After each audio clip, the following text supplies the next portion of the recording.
Okay. And then on Instagram, I have to hit this, which Rob just reminded me, and I'm so grateful for that. Oh, yes, dang, the on views. Instagram. Oh, it is. Okay. Yeah, because the view on Instagram is so weird. Do you see that?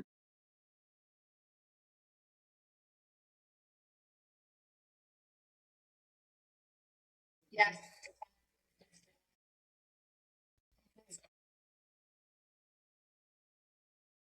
it's not that weird. But we are live. Okay, we are live, but does it look like, is it stacked weird, or does it look okay on Instagram? Look. Oh, okay, cool.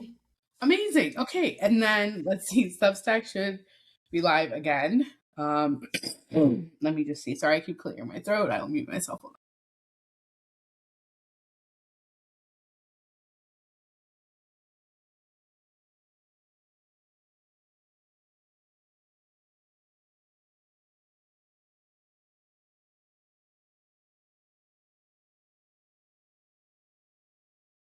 Okay, and I see us on Substack also, which is great. And so I think we're good. And it's recording, so we should get started because we have like 30 or no, we have a good time. We have like 50 minutes. So yeah, I'm excited. Okay, and yeah, if anyone is talking to us in the chat, we will probably see it, but we might not see it. So just comment somewhere else or message um either me or Erica if you have any questions or thoughts as we're going. Okay, so do you want to start with like how we met, and do you want to share first, or do you want me to go first? You can go first. Okay. Um. Okay. Cool. So yeah. Okay. So last fall, or actually, let me backtrack.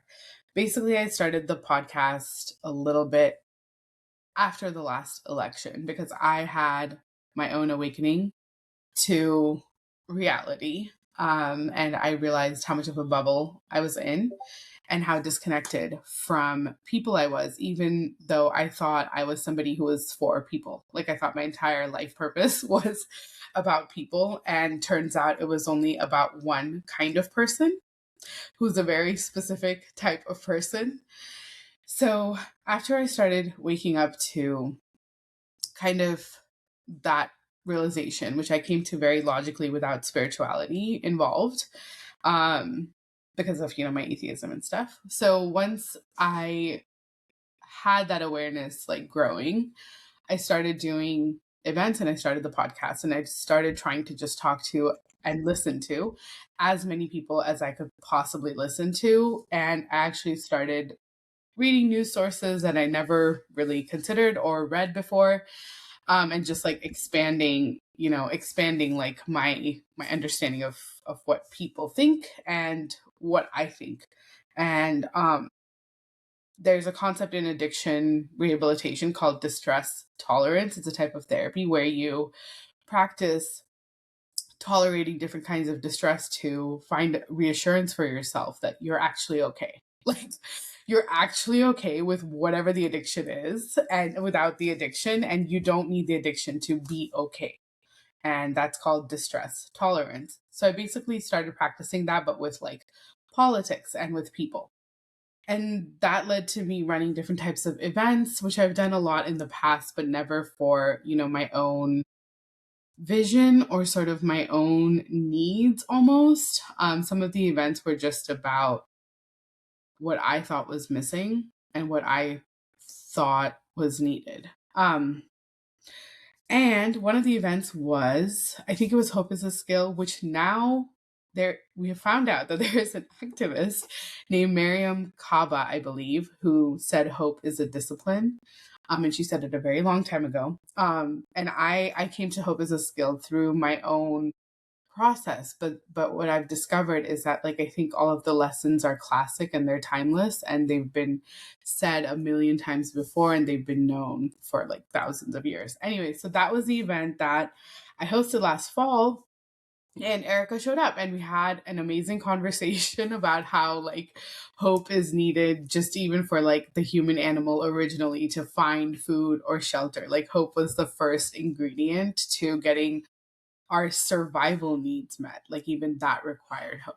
And it was a great conversation. And Erica does like movement based things, and I was just returning to movement. I'm still on a weight loss journey and health journey and hydradenitis situation journey. And Erica does a lot of like body related knowledge and intelligence and using your body as a guide, which I was very disconnected from my body because of the way I've been, treating it, and just really not wanting to connect with it for a whole bunch of different reasons. So that's how we started. And we did like dance and boundaries and like compassionate communication, which is like Erica's jam.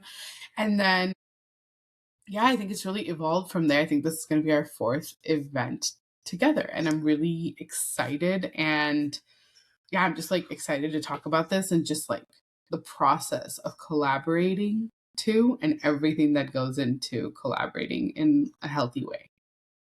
So that is my introduction. Erica, go ahead.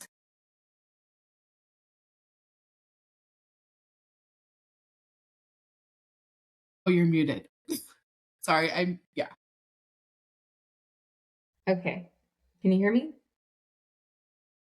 Cool. Yeah, thank you, Bea. And it's so cool to hear you talk about your journey and your sequence. And I was taking notes, and it's like, okay, there was atheism, politics, podcasting, events, and that's what you shared.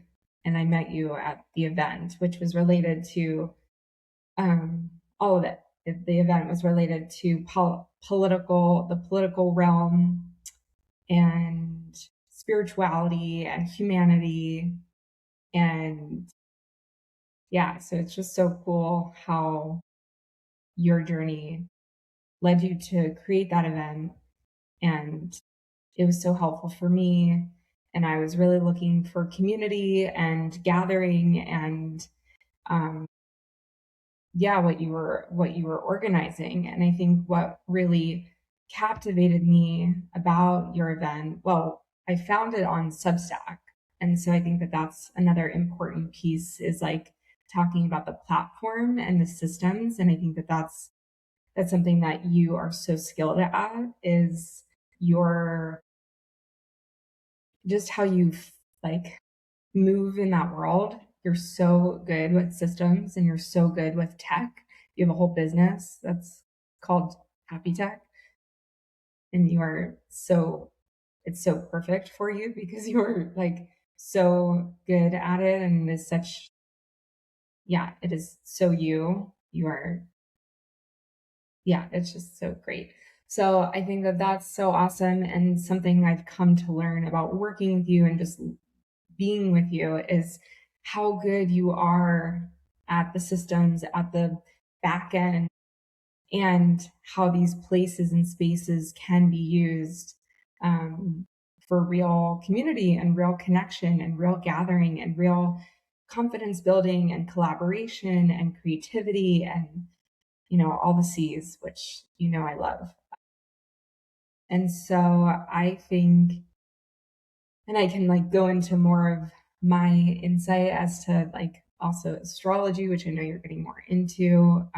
But your sun sign is an Aquarius, so that is an air sign, and Aquarians are typically really, it's the symbol is the water bearer, and they're really here for humanity. They're carrying the vessel to like soothe, and in mythology, which is where zodiac really comes from. And astrology is like the constellation in the sky and the story that's in the sky. Um, Aquarius is really the sacred rebel, I love that term. And I think that you are, and I also have that within me in a lot of ways. And so my sun sign is a Taurus, and also my background is a little bit in tech, somewhat in organizing, somewhat in gatherings and community operations and people operations. And so, yeah, I feel like you and I have a lot of similarity and also a lot of complementary. And I know you like to say that like we differ a lot, and I think that that's also potentially, like, I think there's truth in that, and I also think that a similar frame and perspective there is that we actually offer a lot of complementary um, nuggets for each other. And so I think that that just in that, I really think that people can get stuck on like differences and how different we are from one another.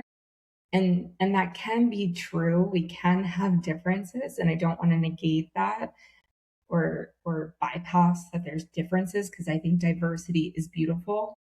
I think it's really healthy, and that's like how ecosystems and nature thrive in the natural world, which humans are a part of. So I think it's important to acknowledge differences, and I think it's like the spirit of connection. How are we seeing these differences and working within them so that they can be tools so that we can be complementary to each other.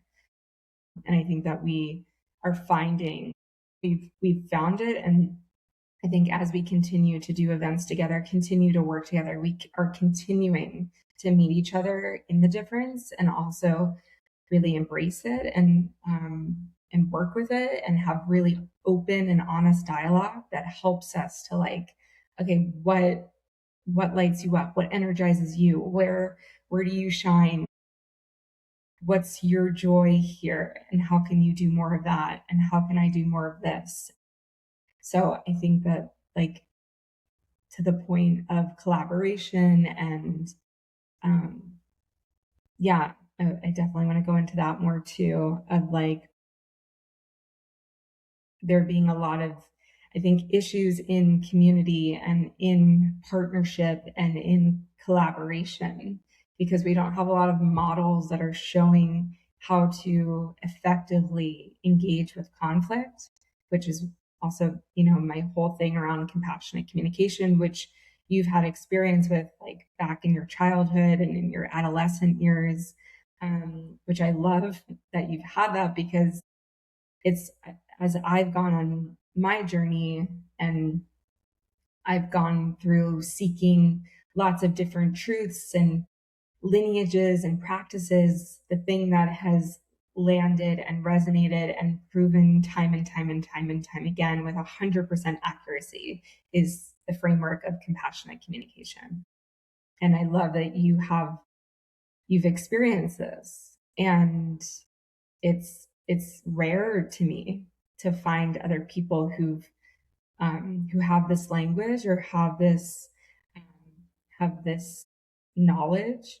And so I just appreciate it so much, because I do feel like we can really work through anything because we have this shared language.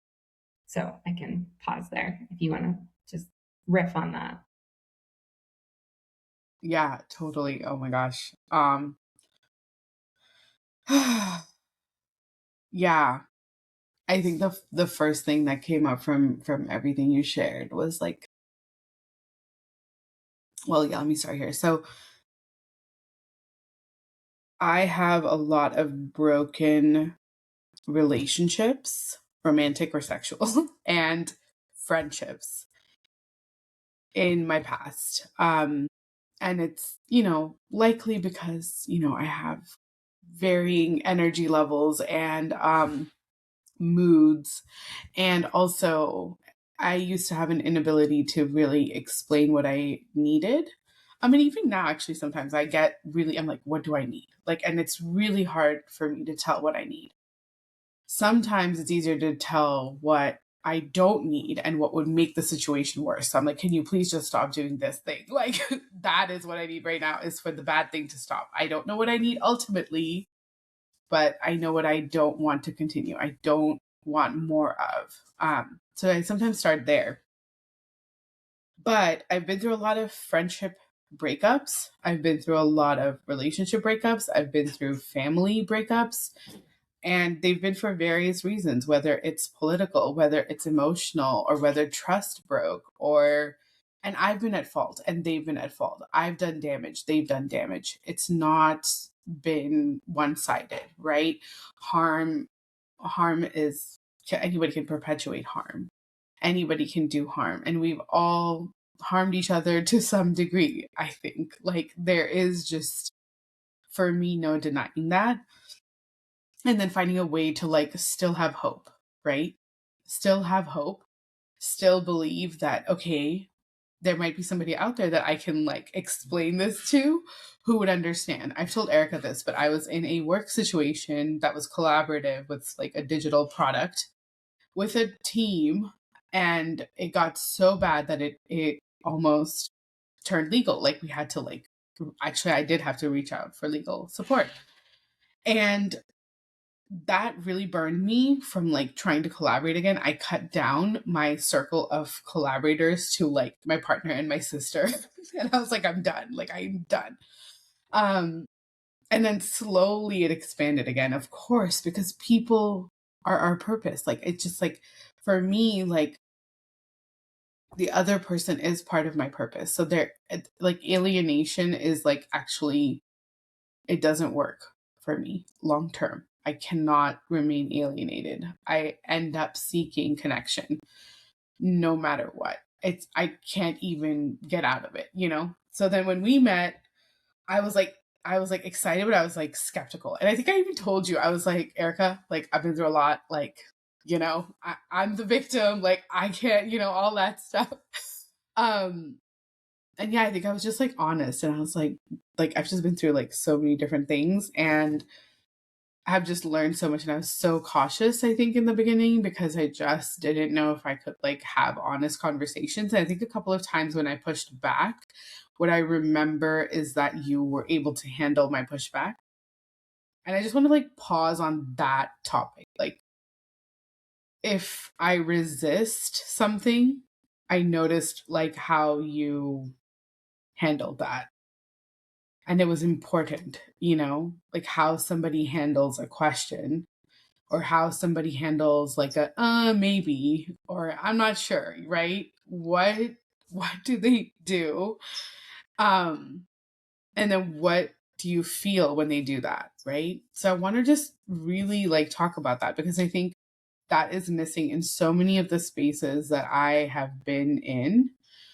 I feel like people hit a wall, they hit a block, and you're like, compassionate communication, right? So many people over the last like dozen events I've done have brought up communication as their biggest issue with family or with relationships or at work.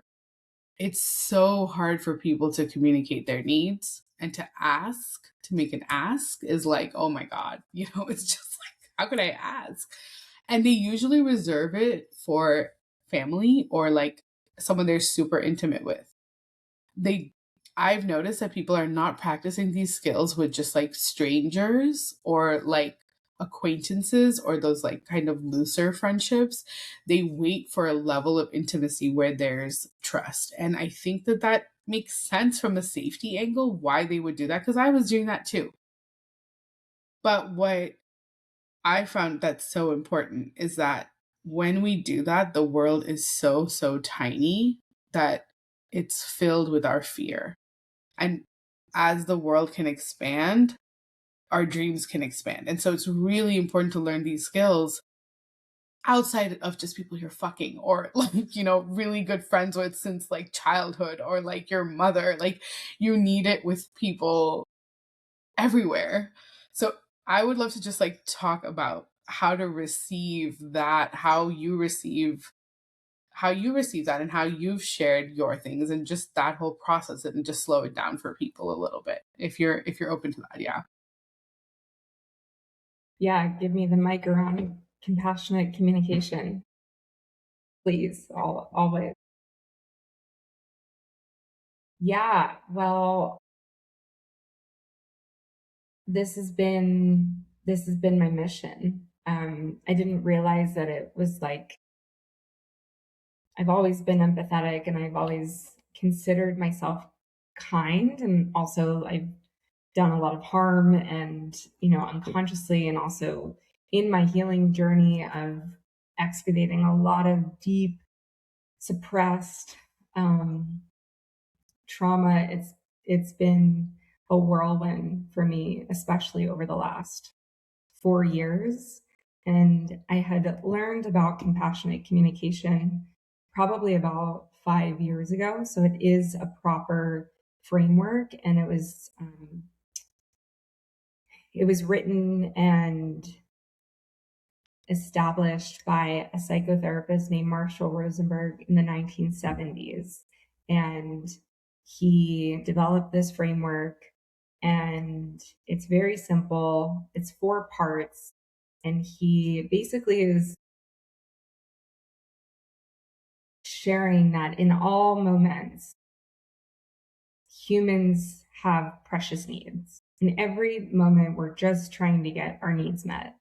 And reading this book just felt like a homecoming for my soul. Like, wow, this is really poetic, and it's also really grounded and really practical. And so when I learned this framework and this communication, I realized, and it really touched something in me, that like, okay, this is not just a cute word of like be compassionate. This is quite literally a step-by-step like process. This is a framework. There's something to follow. And if I follow this order of operations, and I also have an operations background, I studied communications in college. I've been in theater. I love expression, and I love learning this because it feels like just the most perfect formula. And I say that in a, just I'm I'm aware of that word, that perfectionism can, show up in a lot of actually like harmful strategies and behaviors. And I really see this as something that just has 100% accuracy, and is something that I'm striving to access within myself. And Sophie, something that you mentioned is that you've gotten a lot of feedback that people want to improve their communication, and it's with their partner, it's with their family, it's at their job. And the thing that I've realized is that the communication, the dialogue has to live within the self first and foremost. And I think that that's the thing that I was practicing this with other groups and other people. And it is amazing to do that in collaboration with other people. And I think that in my journey, I had this revelation of like, wait, I need to have that dialogue. I have to have that communication within myself. I have to think this way. I have to speak this way. I have to develop and practice this communication first and foremost within my brain and my thoughts and my speech, because that's what everything else, and this is a little bit more meta and a little bit maybe just like more in the philosophical world, but the practice is within, and as within, so without, and above and below. And so really, as we practice this within our own, and we have this discipline, we have this devotion to the practice of being compassionate within, and we really work with our thoughts, whether it is just in hearing them and thinking them and being aware and conscious of the thoughts that we think, or writing them. And again, this is where you and I have met, and you do so much journaling and you listen so well, and you're constantly taking notes and repeating back what you hear. And so that can be a really great practice of writing things down. writing down what our thoughts are. And they're ways to strengthen that compassionate inner voice and dialogue. And it's interesting, you talked about your voice, that you weren't able to share what you needed, or you like, and I think also what you've shared around like the body and coming back into your body and movement and all this is, we are meant to be in our bodies, and we are meant to move, and we are meant to speak, and we're meant to do that in a truthful way. And the thing that I love about, a bird just came right up to the window and was just right there. That was fun. The thing I love about compassionate communication is that it delivers the truth, and it delivers it in a way that is compassionate both to the self and to the other. So it keeps us out of, and I heard you say something about like causing harm and being at fault. So fault, when I hear that word, like to me, my signal goes up. So I'm like, that sounds like judgment and blame and shame. And yes, we can have needs for accountability and integrity. And also, I think a lot of harm happens because those needs for integrity and accountability, if you don't have psychological safety as like a foundation, you're not going to like be able to execute on integrity and accountability. I also think with integrity and accountability also lives dignity. And within that dignity space is like the grace space. So I also think that, in a lot of where we're at in civilization and like our society, and the word society comes from like like sociology, social. We are social beings. We are social creatures. We're here to interact with each other. We're here to connect. And so, and build around that. And so we're in a society that isn't built within the framework of compassion. It's not taught. It's not, I didn't learn this in school. I didn't, yeah. And so if we don't really have this, it's been like another language. And it's interesting because I do find that it's the language of the soul, because I do think that the soul at its most true and pure level, like, is compassionate. And I just feel so strongly about that. And Erica, will you say those last couple of lines again that you find that just from there? If you just say it again. I think it was like, I find that the soul is compassionate. Was that Yeah, it? you said that you find that the language of the soul is actually compassion. Like compassionate communication is actually the language of the Yeah. soul. But I want to get that, like, I want to get you Okay. saying that because I'm like, okay, for real. So Yeah. you just say it again. I find that compassionate communication is the language of the soul, and that the soul at its most pure and basic form of truth is compassion. And that is within all of us. And I believe that we can all touch that. And, I think that, and in the realm of needs, which is kind of based off of Maslow's hierarchy of needs, another psychologist, which Marshall Rosenberg, the psychotherapist, had taken from and built the structure of the needs. And you were talking, Fee, about not always knowing your needs. And that makes total sense because, again, we weren't taught this either through our family or in the school system. And I think our generation, the millennials especially, like, have been going through this immense just healing process and reparenting, and just looking at so much in the outside world, both in the political system and in our family system and in our corporate world.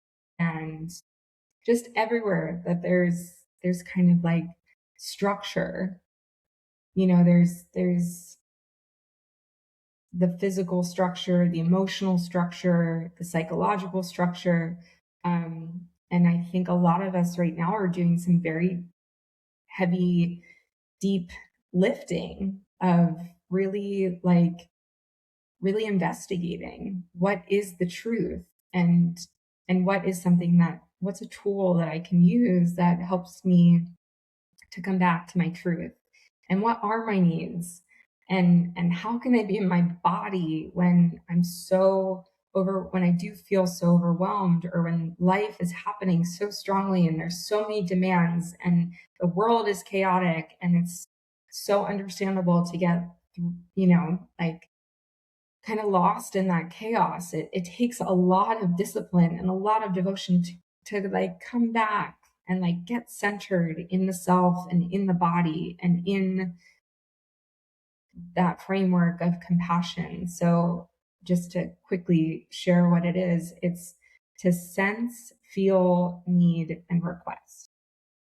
And so sensing, what do you see? What do you hear? What do you taste? What do you smell? What do you touch? I think I'm missing one. Taste, see, hear, smell, touch. Okay. I think it was here. Okay, cool. Yeah, you got it. Yeah. Okay, so sensing, that's good. I need to be able to share the senses. Okay, so sensing, the five senses. And that's also keeping us in like our experience. Again, I think a lot of, and it's so subtle, but we can just say like, you made me feel this. And actually, like, no one's making us feel any way. When we hear someone say something, or when we see someone do something, we might emotionally. So when I see someone do something, and that's like staying rooted in my experience. So, Fee, when I see that you listening intently and paying attention and asking questions, and I hear you asking questions, so that's me using my senses, my sight and my hearing. When I see and hear that, I feel delighted, and I feel excited, and I feel energized, and I feel comfortable, and I feel grateful. So yeah, so that's the sensing, and then that's the emotional feeling. So I emotionally feel grateful, I feel delighted, I feel energized. Those are the emotions. And then it meets my needs. So what are your needs? It's meeting my needs in this conversation, is meeting my needs for connection and compassion and empathy and being seen and heard and being known and understanding and creativity. And that's in this list of needs that Marshall Rosenberg has as human universal needs. So we all have the same needs. And it might not like how we have those needs manifest is the uniqueness and the diversity of every individual person. I think that's the beauty of this human experience. And at the same time, we all have universal needs.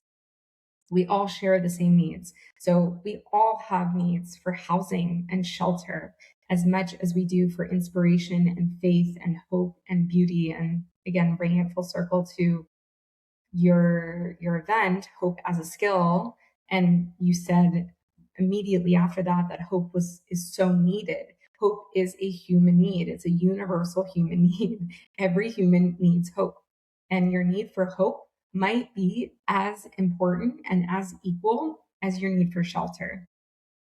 And I think we're in the Maslow's hierarchy of needs, and all these kind of former 70s, 60s,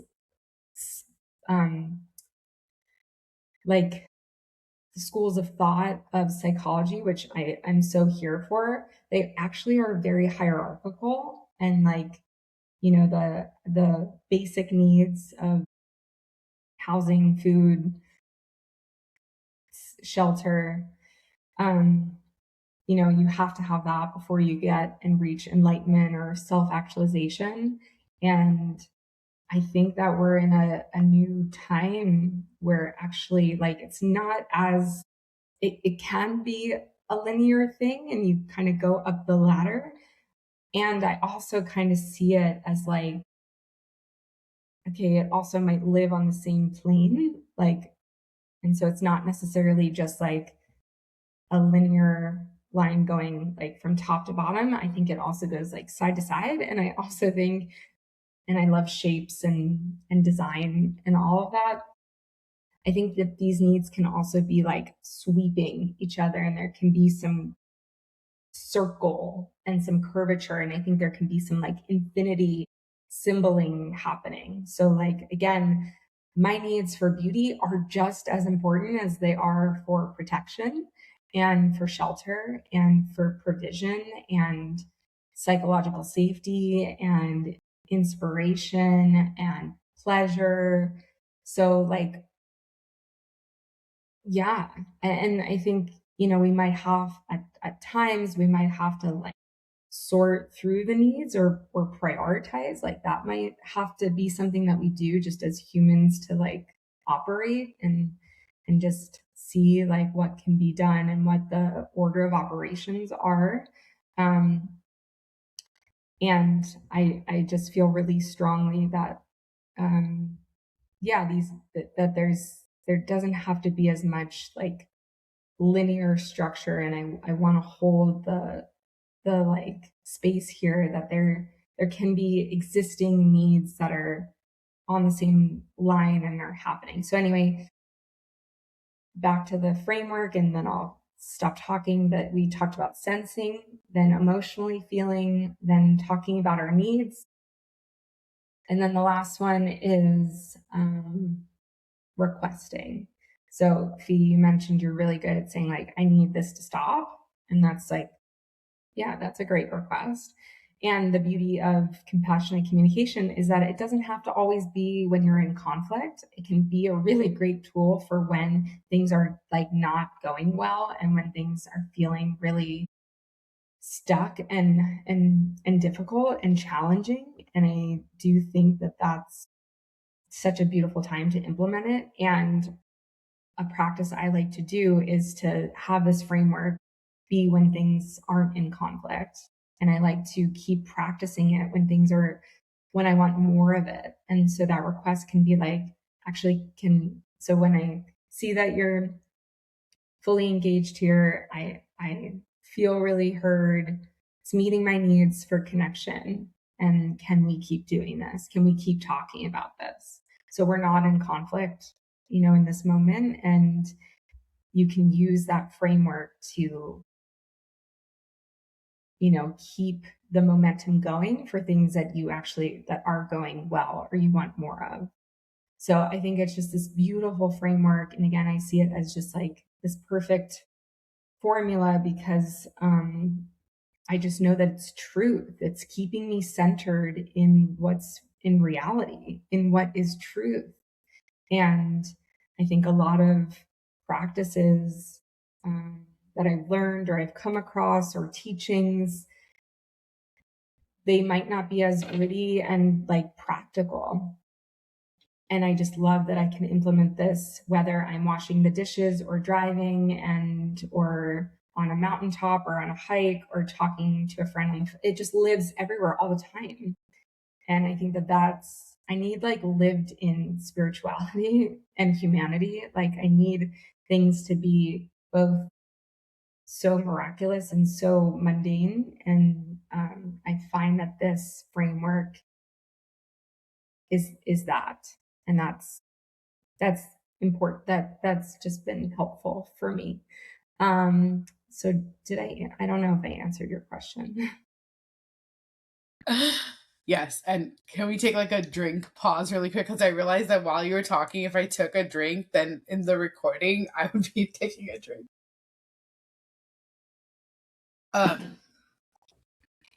So much that I wrote down. We do not have time to go into all of it. But the one thing else, I have two things. So You said psychological safety is required for integrity. And I like, damn, you know, just damn. And the reason that people are not accountable is because they don't feel psychologically safe to be accountable.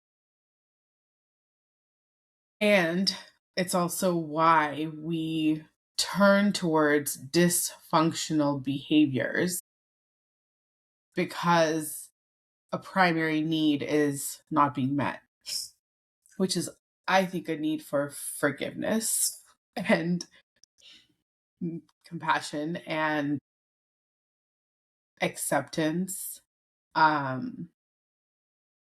we're not doomed. And I don't even know if people can articulate that entirely. And I used to be super into cancel culture, like to this like nutty degree, like just super into it. Yeah, and dignity, yeah. And I've had to, and it's why I didn't post. I didn't share any of my work. I didn't put myself out there in any ways because I was so worried about being canceled, because I didn't think like the groups that I was a part of. And turns out everybody's doing that. Everybody thinks differently from the groups that they're a part of. And my fear of being canceled was like holding me back. And I had to really overcome that. And the way I overcame it was through self-compassion. And at the time, I didn't even realize that self-compassion affects all the other dimensions of life. When I first was learning about compassion, like, years ago, it sounded like what Erica said, very cute. It sounded girly almost, right? And I have a weird relationship to girly things and femininity and all of that. So I was just like, nah, throw it away. So it was too woo-woo, it was too gentle, it was fluffy, it was airy, it was nonsensical, you can't take it seriously, blah, blah, blah, blah. And as Erica and I like have talked about, like, this is serious freaking business. Like, this is not like anything weak. This is not anything that doesn't have, like, it has gravity. It has inherent fucking weight and gravity in it. And it sounds nice. So we dismiss it, right? As fragile or useless or whatever, but it's not. It's like the freaking bedrock. So at some point, I really just want this entire sentence you said to like be our next topic. And then the other thing I wanted to add is that is the Maslow piece, and we have like 8 minutes, but like the Maslow piece, I remember reading, and I think I found it too, but I remember reading about like how he came up with the hierarchy of needs, and it's actually like, a very individualistic take on what he had observed, like originally, with he actually developed it like observing like an indigenous tribe. However, he took their concepts and like made it into this like thing that where the individual, and like self-actualization was like the individual does that. And so it's this like sort of warped interpretation, right? And like, even as I'm like saying this, right, there's a part of me that's like, Fee, this like doesn't matter. Like, don't bring this up. Like, it's besides the point. Yeah. But then there's the other part of me that's saying that, how can we look at the past also with compassion? Because actually that removes distortion, is what I found. And when you're able to regulate while looking at history, like the richness of what has happened reveals itself. And that's why I really love difference and, yeah, diversity too. But I actually really love difference because to me, it's this like, it feels like a really dense disconnection. Okay. When there's difference, it feels like a really dense disconnection. But what I've discovered is that density that's there is actually like a pocket and like a portal, I want to say, or like some sort of like a canyon that's very, very deep. And I've realized that like things are as deep as we can go. Like they really are actually like as deep as we can go. And there is like richness in the depth, but it does require a form of sanity to explore that. And that sanity comes from self compassion because that, and like what Erica said, like that's what keeps us grounded and in truth and in reality, like she was saying. Because I have lost my footing many, many times as I've explored the depths. And that has led to so much dysfunction. And I'm not against, exploring those things. I'm not against darkness, essentially. However, if I'm swimming in those regions of consciousness or even love, the darkness of love, I have to make sure that internally I'm completely solid in my perspective and in what I'm experiencing. Because if I lose track of every like little gem of what I'm experiencing inside, that's when I get completely overtaken by the outside. And so it's actually very practical. And I think you said like it's poetic and it's practical, which I love. I wrote down poetical and practical. But I think it's so true. And I wish that people understood that, like, self compassion, because I didn't understand this. I wish people understood that self compassion can actually, like, let's just tie it to these very primal needs. Okay. So, self compassion can make you more money. People would be like, what? It can? Like, there's no awareness of that. Self compassion can help you have actually better physical habits, um, like getting to the gym. The way that I was going to the gym 3 or 4 times a week was through self compassion. It's like 100%. It can help you with doing the dishes, it can help you with your pile of laundry, it can help you with showing up to appointments on time. It's not some woo woo, pie in the sky thing. It's actually essential to how you design your life. And once we're designing our lives better, we can start to look at what's going on around us. But I first came to compassion as this like extremely, pie in the sky thing. And I've learned that it's not. And it's like it's not. It's just not. And I love what you said about you have to like kind of, well, you don't have to. It helps to kind of do it internally first so you can do it with others. Not as another individualistic tool, but as like a practicing ground, because people are going to be much more challenging than your internal world, because unfortunately you don't know what they're thinking. And there's a lot at play with other people. So I just wanted to add that in there because I think Erica, like I think this is like kind of the missing conversation of like of compassion is like tying it to these outcomes that people really want. Whether it's like, let's say like someone's like a hoarder or has a lot of clutter. I actually, and I listen to a lot of like decluttering podcasts. Like that has been my thing, is like my relationship with things. And compassion is like a piece of that. But I don't think it's connected that like this can help me with like how I'm setting up my environment, or that this can help me with how I'm eating my meals. This can help me with any other compulsion or addiction that I have, is like really checking in with myself and getting clear about what my needs are actually.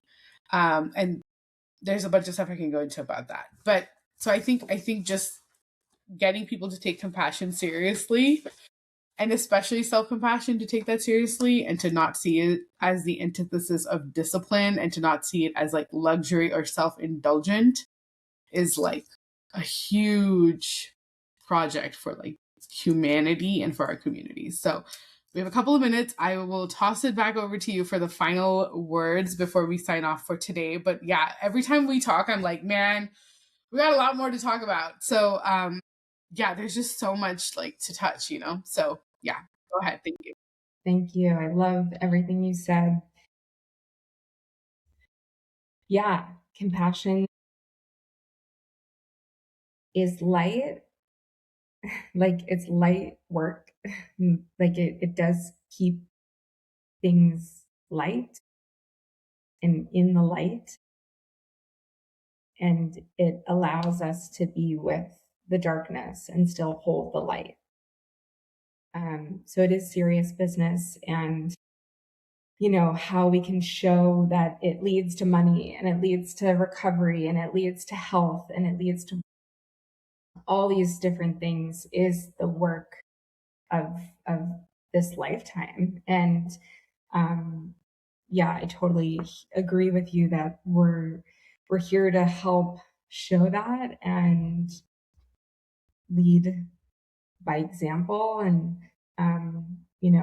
it's a work in progress for sure, because we're doing this essentially in resistance to a world systemically that is under a lot of oppressive force, and violence really does live in the most subtle and obvious ways in many places. And so our inner world, our brains and our speech, when we can cultivate the language of compassion within ourselves, and we have that need of our own psychological safety, then we're also able to find that within each other and share that. And yeah, I love what you said about the individual piece. And I think that that's also where we're moving out of. And that's, again, like so much a part of your role and the Aquarius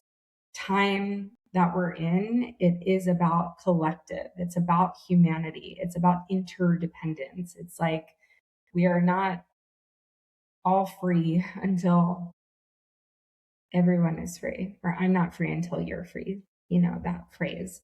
And it's true, like my freedom is connected to yours, and compassion I do see as the foundation for freedom. And compassion is what can set us all free, because when you speak your truth, and when you speak your truth to yourself, and when you speak it to your friends, and when you speak it to your dog and to your parents and to your coworkers, and it lives everywhere, and you have the psychological safety within yourself, you have the language of needs and feelings and requests, it's so effective. It's so it's just so helpful. It's such a tool, and I just see it living everywhere all the time. And if we can have these spaces and places where we have that safety as a foundation, then we quite literally can set ourselves and each other free. And that's the business I'm in. And I think you are as well. And that's the event that we're leading, essentially. It's not necessarily about freedom. However, it is the same weekend. It is June 19th through the 21st. So it's coming up in just 3 weeks. And it is the same weekend as International Yoga Day, Father's Day, the weekend of Juneteenth, which is celebrated in the US to honor slavery and freedom. And so I think that there's a lot of themes here, and compassion, that being one of the main limbs within the yogic philosophy and Buddhism, and the father, that in more other religious forms and mythology as well, in biblical terms and mythological terms. There's just such intersection here. And it's all culminating at the peak of the year, which is the summer solstice, and in an earth-based understanding. So yeah, I feel so delighted and excited and energized to be leading this with you and co-facilitating and organizing, and working with the other 15 people who are going to be joining us from around the world, and teaching different modalities so that we can all learn how to have that freedom both in ourselves and with each other. And yeah, it's going to be so great. And I feel so excited. And did I miss anything? No, actually, I missed the most important thing, which is that we're doing an event. Yeah. So Well, that's so funny, and I'm glad that you like brought it back to that because I was off over here. Okay, awesome. Yay, thank you. yeah. Do you want to say anything more? Whoever showed up. Do you want? I don't even know if the chat is working. I know it said that there was like a few people who Mhm. showed up, but yeah, I'll have to look at that later. Okay, I'm going to stop. Thank you everyone who was here, and we'll see you next time. Yay! All Thank right. you. If I do stop, it stops the live. Hold on, let me see.